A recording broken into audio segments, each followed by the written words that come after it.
Without any doubt, one of the biggest challenges that most immigrants have when they have made that decision to move back is the nervousness of what to meet back when you go home. Are you going to meet the same people in the same places who will embrace you if you went back with nothing? Do you have a system that works that if you've saved, you can actually invest and get any returns? Do you think that you'll be scrambling to come back very soon? Or will you be met with family and friends that will look at you, consider you a failure after years of working hard abroad? This is one thing that we all at some point have had the fear. And this keeps you in the system longer and longer, less fulfilled, more depressed, and more unhappy. Today, I'm going to share a story of love, perseverance, strength, resilience, repatriation, restoration, loss, success, and more importantly, self-belief and self-worth. A few of you have kindly shared your stories and they're so inspirational. These stories are not just told because I want to tell a story. I want to inspire somebody watching who's been on the fence and not sure what will meet them when they go back home. When I talk about home, I mean where you consider home is your home. If you're African, if you're Asian, if you're from the Caribbean, wherever you come from, and you're in a foreign land as an immigrant, and you yearn and still consider that place home is home for you. This story is across 3 generations of immigrants from Nigeria, and one of you kindly shared after numerous phone calls back and forth. I decided to share the story because one is going to be a 2-part series. We have 3 age brackets that have found themselves as immigrants abroad, spanning almost 40 or 50 years now since the mass migration, especially from Africa. The younger generation of the mid-20s and maybe to the late 20s or early 30s, I can say this now, that I think that they have almost cracked the code because they are first generation immigrants and they've had parents who've often moaned about how unhappy they are. They have the choice to look at being abroad not like a privilege, like another city they're living in. They've traveled very far. They go on holidays to places like the Caribbean. They go to Europe on holidays. They know that it's not the be-all and the end-all staying in a country which they don't feel happy in. So they have the flexibility and they come from a lot more privilege and less of a place of desperation like their parents. And they are seeming to love to go back. Some parents have done a very, very brilliant job at getting them to remember where they've come from. And they're thinking, I go backpacking. A lot of them take breaks from school, gap years. They go to places like Cambodia. They travel around the world. They go to Bali. They go to places that their Caucasian friends and counterparts visit. And once they go back mostly to Africa, they fall in love. And they decide to make sure they enjoy the best of both worlds. What we have only dreamt that we can do. Because from a young age, they know that living in this part of the world is not a privilege. So they embrace the possibilities of them living anywhere. And as they say, the world is often their oysters. And let's go to the next generation. Those in the maybe late 30s up to the late 40s, during that bracket where I fall in that bracket, where we came maybe younger, have had kids and have been literally firefighting. We've been quite unhappy but not really had a chance to do what we want to do because we have a family, and we've often put them ahead of us, thinking that we're giving them the best life, which we might have done, but not without consequences. And now it feels like the cobwebs have come off our eyes and we suddenly want a lot more. And most of us, top on the agenda, is trying to look for a way to go back. And that's what has led us down this rabbit hole, and the reason why I'm doing this video in the first place. And we have the older ones. I don't want to say the older, but slightly the silvers. Those maybe in the late 40s up until maybe the early 60s, who came here, did not go back when most of others went. There are two sorts of people in this age gap. Those that made it big, settled here, and maybe never really thought about going back for whatever reason. Some others in this age gap who have done well have been visiting back and forth, but just find it hard to go and settle and maybe leave their kids and their grandkids, so they're in a dilemma. And then we have the unfortunate batch, which is a big number of us, because I've received a plethora of emails from them saying that things did not really go according to plan, and they ended up maybe doing menial jobs for years, didn't really have any satisfaction whatsoever, and were forced to just keep working in minimum wage jobs to keep their families afloat. And after all these years, there is frustration. They are left with nothing. The system has sucked them up. They just pay taxes. They cannot maybe even afford a mortgage after all these years, and they really want to go back.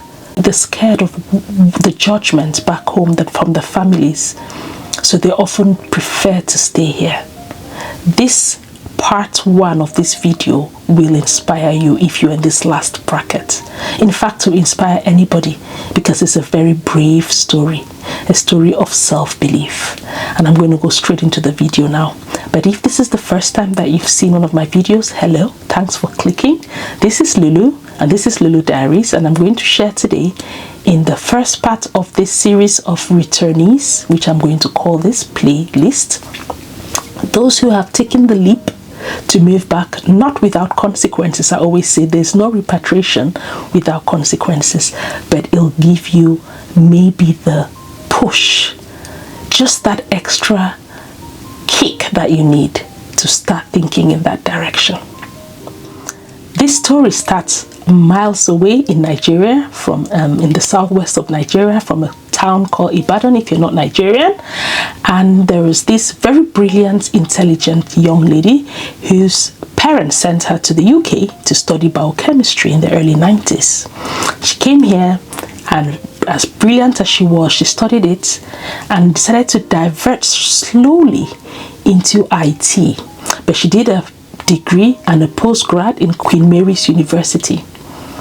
And when she finished, like most of her peers, she moved back to Nigeria. And as destiny will have it, she met a young man and they got married. He was very charming, very intelligent, I'll say charismatic, and it was like a pair made in heaven. The rest is history, they say, and they got married. And this young lady, I'll call her Mrs. F. She was from a very privileged background, from entrepreneurs, generations before her. And the only way was to study here, go back and give back. And God blessed them with a son.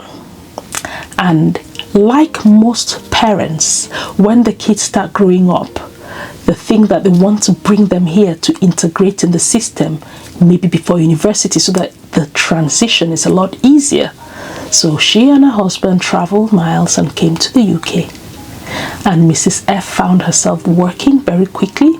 She got into the system and the country suited her.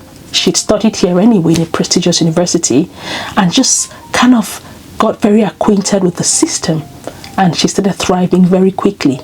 She went into the time when the floppy disk and IT became big, just before Y2K, when we thought the world's coming to an end. Talking now, gosh, it seems like a very long time ago.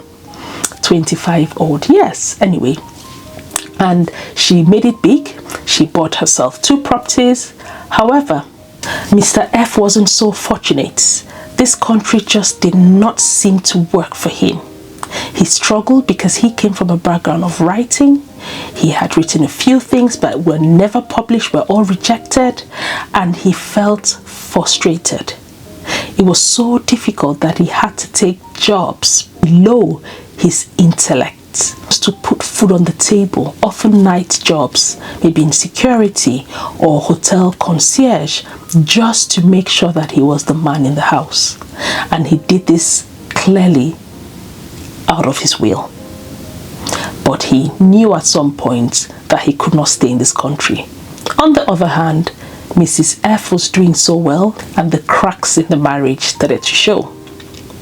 At this point, Mr. F had made his mind up that he was going back home, with or without anything, because it was so hard for him to save. We all know how the system is. It's really not changed that much. You work, you pay into the system, you pay into your pensions, you can hardly have much savings every month, and it's just a rat race. And he approached his darling wife at the time with some cracks already showing. She was flying. And he proposed that they sold one of her properties, which she had acquired at that point, and use it for the move back. This did not look attractive at all. It just felt like he did not like the UK, and his only rationale to move back was because of his inherent dislike for the country, and that was not attractive at all, and that did not make any rational sense to Mrs. F. And at that point, the writings were on the wall, and it was the definition of the relationship. It was going downhill. Mr. F knew that he had to go with or without a penny.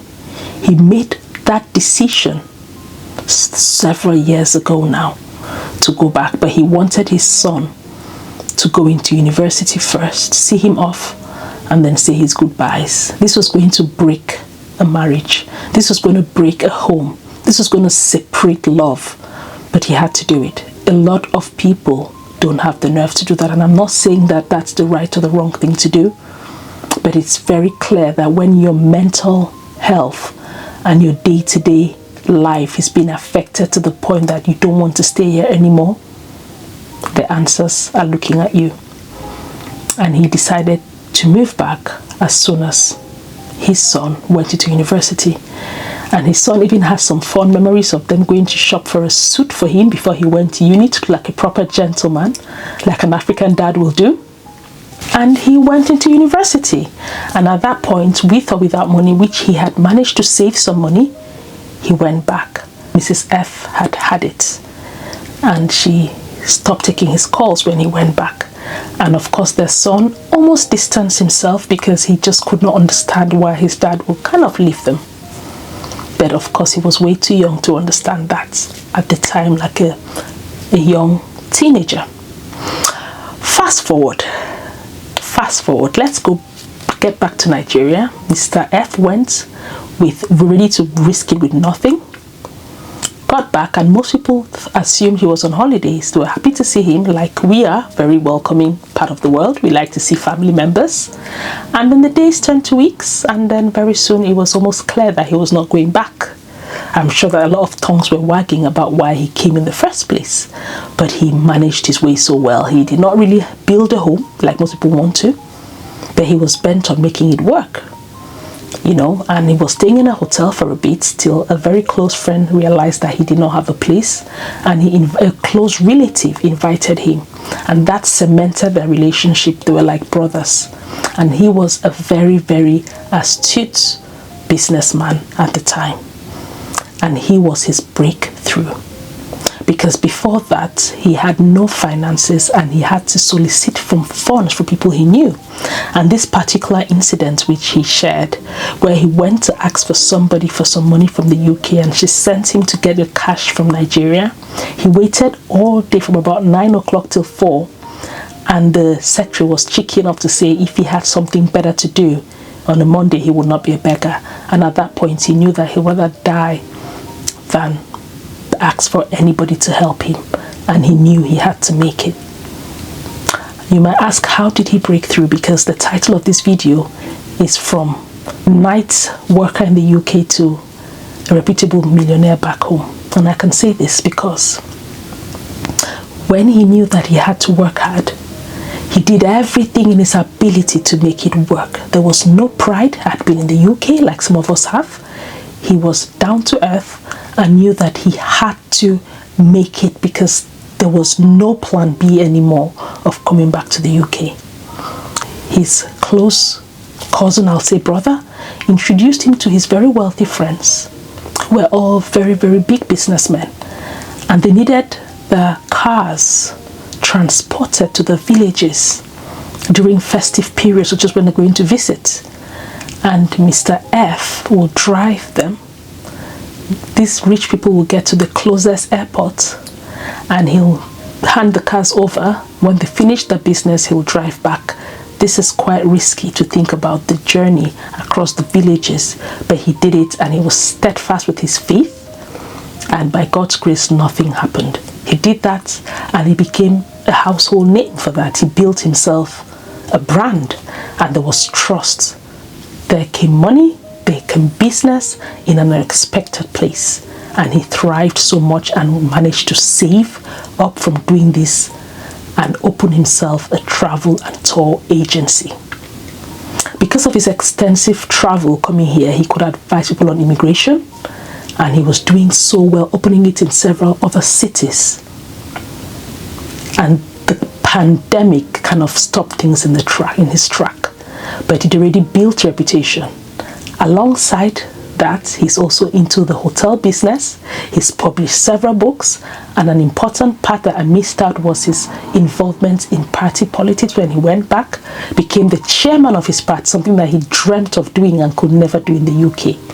He had all this knowledge to impact, but the UK was like a blocker. And that's why I thought this story was beautiful, because he took the risk and knew what he was worth. He wrote plays, he published books, he was in politics, just the things that he loved, and of course had a whole new family as a result. The UK was so frustrating for him that he had to drop everything off, the love, his kid, and start afresh in Nigeria. And it's a success story today because he's doing so well. I want to say that if you're watching this video and you might have less than Mr. F even had when he went back, you might just have your ticket with you and maybe a month's worth of money. Some might call this reckless, some might call it self-belief, self-worth, and some might call it destiny, to go to where you believe that your quality of life will never be questioned. I've had several conversations, calls, interviews with people, and there is one general truth. It's beyond financial, and that's for me as well. It's more of quality of life, fulfillment, impact, and purpose. Most people are finding their purpose and finding out that this is not the life they want. And with the words of Mr. F, he said to his son that I'd rather sweep the streets in Lagos than work as a glorified security officer in the UK. And that sums it all.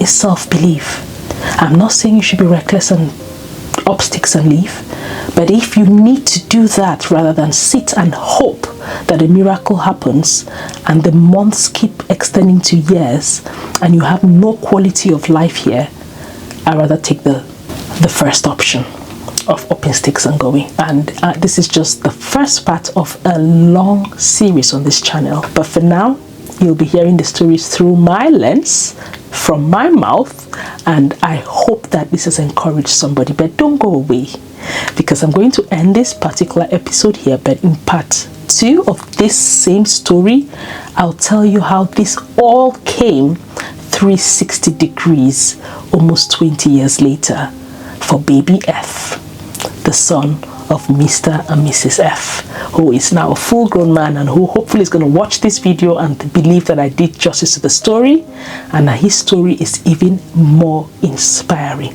If you've seen me for the first time, thanks for clicking again, and if you enjoyed this video, give us a like, because it helps the channel, and I'm here to deliver stories. It does take a lot of time to do this research, so I appreciate you to drop maybe consider subscribing, like the video, share your ideas, and feel free to share your stories with me. I'll put my email in the description and I'll wait to hear from you. And don't go away, sit down, because part 2 is really the one that a lot of us in our late or early 30s to 40s will learn a thing or two from what baby F learned from his parents, especially his dad. You don't give a woman an ultimatum, not an African woman. Thanks again, and I'll see you in part 2. I'll film that right now, but you'll watch it in a few days. Thanks again, and bye-bye. Bye.